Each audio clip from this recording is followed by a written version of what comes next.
বিজেএমসির বন্ধ পাটকলে বিনিয়োগে আগ্রহী সৌদি আরব।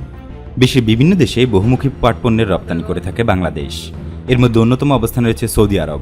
তবে দেশটিতে সম্প্রতি পরিবেশ সচেতনতা বেড়েছে, এজন্য সেখানে পাটপণ্যের চাহিদা বেড়েছে বহুগুণ।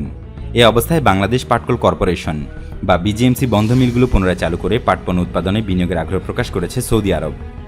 দুপুরে বস্ত্র ও পাটমন্ত্রী গোলাম দস্তগীর গাজী বীর প্রতীকের সঙ্গে সাক্ষাতে এমন আগ্রহের কথা জানান বাংলাদেশে নিযুক্ত সৌদি আরবের রাষ্ট্রদূত ইসা ইউসেফ ইসা আল দুহালান। সাক্ষাৎকালে বন্ধুপ্রতিম দুই দেশের মধ্যে সৌহার্দ্যপূর্ণ সম্পর্ক ছাড়াও বাংলাদেশের অর্থনৈতিক অগ্রযাত্রা সহ দ্বিপক্ষীয় স্বার্থ সংশ্লিষ্ট বিভিন্ন বিষয় নিয়ে আলোচনা হয়। এ সময় সৌদি রাষ্ট্রদূত ইসা ইউসেফ ইসা আল দুহালান জানান, সৌদি আরব আন্তরিকভাবে বিশ্বাস করে বাংলাদেশ তাদের বন্ধুপ্রতিম দেশ। সেজন্য সৌদি আরব বাংলাদেশের বস্ত্র ও পাট খাতে ব্যবসা বাণিজ্যের সম্প্রসারণ ও উন্নয়নে ঘটাতে আগ্রহী।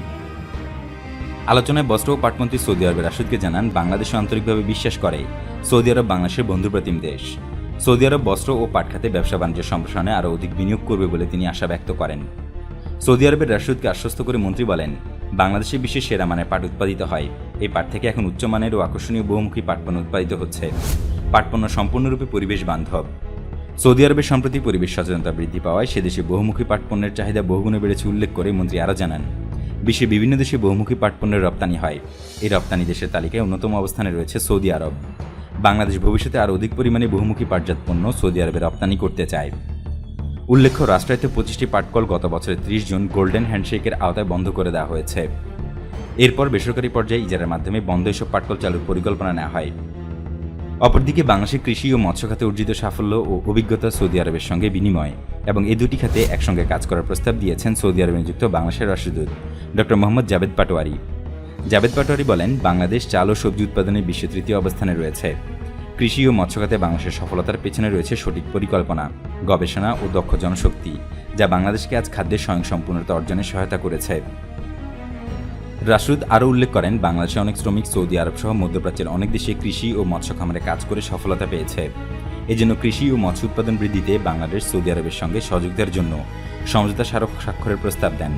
পাশাপাশি প্রয়োজন সাপেক্ষে বাংলাদেশ দক্ষ কৃষি শ্রমিক প্রেরণ করবে। জাবেদ পাটোয়ারি জানান, বাংলাদেশ থেকে সবজি ও মাছ সৌদি আরব সহ মধ্যপ্রাচ্য ও অন্যান্য দেশে রপ্তানি করা হচ্ছে। সৌদি আরবকে বাংলাদেশ থেকে সুলভ মূল্যে আরও বেশি কৃষিপণ্য, মৌসুমি ফল ও মাছ আমদানির প্রস্তাব দেন তিনি।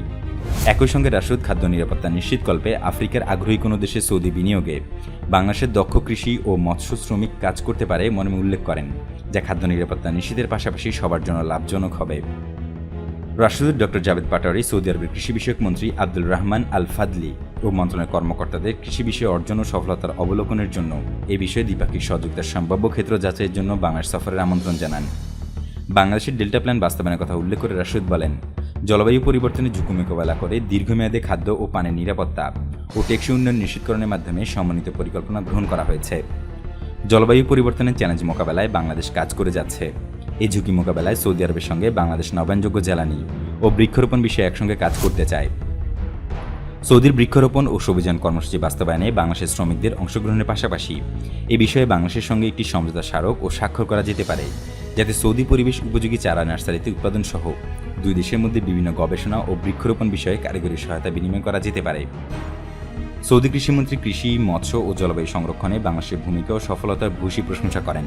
বাংলাদেশের সঙ্গে কৃষি, মৎস্য ও পরিবেশ বিষয়ে সহযোগিতার সম্ভাব্য ক্ষেত্র নির্ধারণে দূতাবাসের সঙ্গে আলোচনা অব্যাহত রাখবেন এই মর্মে আশাও প্রকাশ করেন।